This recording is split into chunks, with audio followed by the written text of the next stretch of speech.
તમામ લોકો વિપુલ ચૌધરીના નિવેદનની નિંદા પણ કરી રહ્યા છે।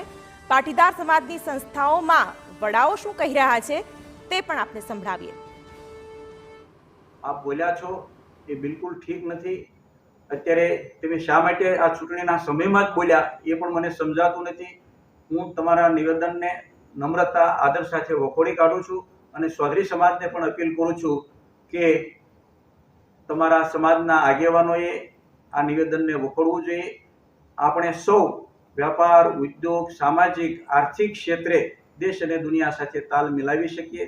ચૌધરી સમાજ હોય, આયર સમાજ હોય, ક્ષત્રિય સમાજ હોય, પાટીદાર સમાજ હોય, દલિત સમાજ હોય, બ્રહ્મ સમાજ હોય, દરેક સમાજો સાથે મળીને વિકસે અને સમાજ નિર્માણથી રાષ્ટ્ર નિર્માણનું કામ કરીએ। બાકી 99 સંસ્થાઓ સારી ચાલતી હોય અને એક સંસ્થામાં ખરાબ હોય તો એ સંસ્થા વિશે જ બોલવું જોઈએ।